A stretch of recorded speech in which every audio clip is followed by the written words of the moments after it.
이재명 민주당 대표 단식이 오늘로 16일차에 접어들었는데요. 다음 키워드 영상으로 보시죠.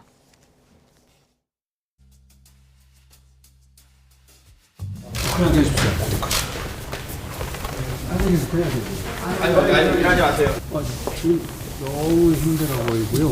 대표님 많이 수척해 주셨고 저희들이 정말로 걱정이 많이 돼서 오늘 의원총회에서 우리 당 의원 모두의 이름으로 우리들이 더 윤석열 정권과 치열하게 맞서 우리들이 싸울 테니 이게 대표님 단식을 중단하시고 권유하자. 모든 의원들이 다 뜻을 모아서 저희는 지금 이렇게 왔습니다.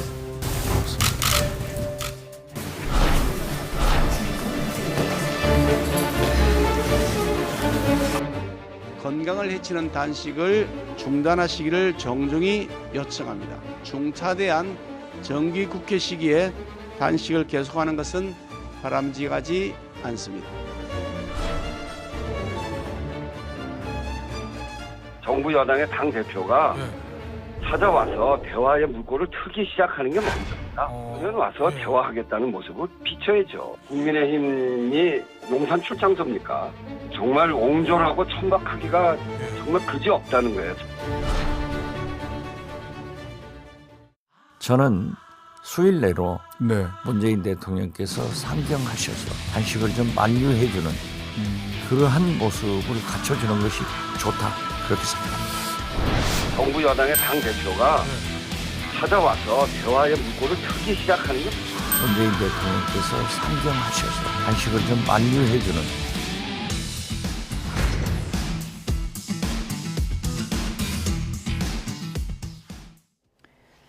네, 정치적 견해가 달라도 이제 16일째입니다. 많은 분들이 이재명 대표 이제 건강을 걱정하고 있고 이제는 중단을 해야 된다. 중단의 조건을 좀 만들어야 된다. 이런 얘기들이 나오고 있는 상황에서 정치권에서 나온 목소리를 저희가 영상을 통해서 전해드렸는데 중단의 조건 뭐가 있습니까? 김기현 대표가 가야 됩니까? 문재인 전 대통령이 가야 됩니까? 어떻게 해야 됩니까? 일단은 김기현 대표가 가시는 게 가장 좋겠죠. 왜냐하면 국정 운영을 책임지고 있는 세력의 큰 축을 이루고 계신 분이잖아요. 그러면 이재명 대표가 아니더라도 정치가 멈춰 있는 상황을 타개하기 위해서, 국민을 위해서, 국가를 위해서 얼마든지 가실 수 있다고 생각을 해요. 가셔가지고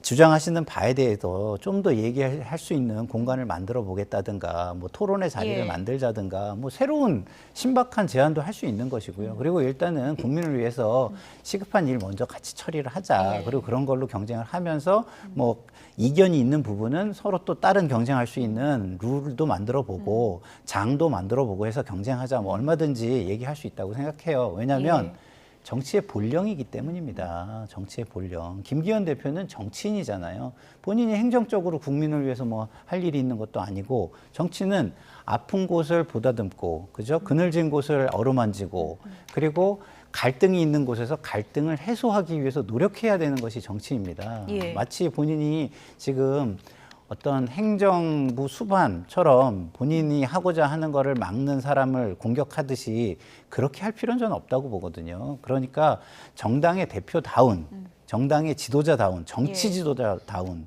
모습을 좀 보여주셨으면 좋겠다 이런 생각이 듭니다. 네, 민주당에서 김성태 전 원내대표 단식 때도 우원식 전 원내대표가 찾아가고 그렇게 했는데 너무 야박한 거 아니냐 이런 얘기들이 나오고 있는 것 같은데 국민의힘의 지금 공식적인 입장은 아직까지는 그런 계획은 없다는 거죠? 네, 그렇습니다. 그래도 한 걸음씩 나아가고 있는 것 같아요. 김기현 대표가 나서서 지금 단식을 풀어달라라고 이야기한 부분도 그 전과 기저가 좀 다르잖아요. 그 전에는 이게 단식이 쇼 아니냐, 단식 보여주기 아니냐, 출퇴근이냐 이런 어떤 표현들이 있다가 이제 그만할 때가 됐다라고 대표가 이야기하는 것 자체가 저는 한 걸음은 나아갔다라고 생각을 하고요.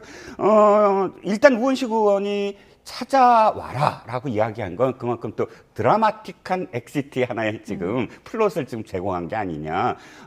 사실 민주당 내부에서도 언제까지일까라고 걱정하는 부분이 많아요. 그러니까 건강도 걱정이지만 중요한 건 너무나 모호한 조건을 내세웠기 때문에 정부에서 그나마 성의를 보일 수 있는 부분이 없거든요. 이를테면 개각도 얘기했지만 그 조건이었지만 지금 개각하잖아요. 그럼 이게 조건이 들어준 게 되나요?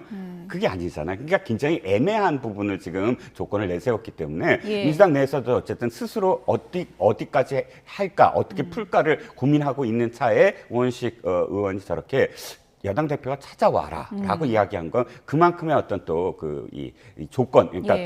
그것으로서 어쨌든 실마리를 풀어 나가겠다라는 민주당의 어떤 제안처럼 보입니다. 우원식 의원이 지금 김기현 대표 못 가는 거 뭐 용산 출장소냐 이렇게 비유하면서 용산이 막는 거 아니냐 이렇게 또 의심을 또 제기하지 않았습니까? 이런 부분은 어떻게 보세요? 글쎄, 지금 아까 그 김행 후보자와 관련된 어떤 발언도 그렇지만 모든 게 다 대통령실이다, 용산이다, 또 무슨 김여사다 이렇게 연결시키면 그건 전혀 함께 그러니까 소통을 하겠다라는 자세가 저는 아니라고 보거든요. 언급을 하지 아니한 상태로 사실 와달라라고 이야기하고 그럼 그만하라라고 이야기한 그 상태에서 이제 한 걸음씩 더 나가면 되는데 그걸 용산이다 어쩌다 하면 더욱더 이 소통을 지금 끊어놓겠다라는 그런 표현을 들려서 좀 자제했으면 하는 바람입니다. 박광원 원내대표가 만류하고 지금 의원들 뭐 눈물까지 흘리는 그런 상황인데 지금 그래서 일각에서는 문재인 전 대통령이 좀 상경을 해서 좀 만류를 해보면 어떻겠느냐 이런 얘기가 나오고 있는데 현실화될 가능성이 있다고 보세요? 뭐 일단은 그 영어에도 그런 표현이 있습니다. First things first. 가장 중요한 게 지금 뭐냐? 그거는 이재명 대표가 건강을 해치거나 위험한 상황으로 빠지지 않게 하는 거라고 저는 생각하고요. 예. 그걸 위해서 할 수 있는 일이라면 그걸 먼저 하는 것이 맞다고 생각하기 때문에 문재인 대통령께서도 당연히 올라오실 수 있다고 생각을 합니다. 예. 그래서 뭐 그렇게 해야 된다고 생각하고요. 그리고 정치라는 것이 무엇보다도 대화가 제일 중요한 거 아니겠습니까? 대화를 하다 보면 신의 한 수, 제3의 한 수가 나오는 거예요. 대화 없이는 그런 게 나오지 않습니다. 그렇기 때문에 가서 우리가 뭐 이런 입장인데 뭐 이런 거는 우리가 고민해 볼게. 뭐 이런 식으로 얘기하다 보면 그래? 그러면 여기까지만 더 이렇게 한번 고민해 봐줘. 이러면서 다 풀리는 거 아니겠습니까? 근데 지금 여당 측 그리고 이 정권에서는 대화를 하려고 하지 않아요. 대화로의 상대로 생각하지 않고 범죄자로 생각하거나 범죄자 집단으로 생각하는 것 같아요. 그러면 이게 지금 본인들과 생각이 다른 국민은 정말 국민으로 생각을 하는 건가? 이런 생각을 할 수밖에 없고요. 그 생각에 정치인들이 이걸 풀려고 노력을 해야 되는데 신념을 가지고 용산의 눈치를 보고 있다라는 비판, 이거를 안 할 수는 없습니다. 물론 근데 우리 선배님 말씀하신 것처럼 그 정치 행위를 하는 주체자들, 야당의 대표나 원내대표 이런 사람들이 그런 말을 하는 거는 저는 좀 자제는 돼야 된다 이런 거에는 동의를 합니다. 저처럼 이렇게 평론을 하는 사람이나 이런 사람들이 하는 것이 맞겠죠. 예. 어쨌든 뭐 여야 공방은 있어도 지금 이재명 대표 뭐 건강은 여야 모두 걱정하는 상황이기 때문에 보다 뭐 정말 드라마틱한 그런 마침표가 언제 찍힐지 좀 관심을 갖고 지켜보겠습니다. 이종근 평론가, 김상일 평론가 두 분이었습니다. 고맙습니다.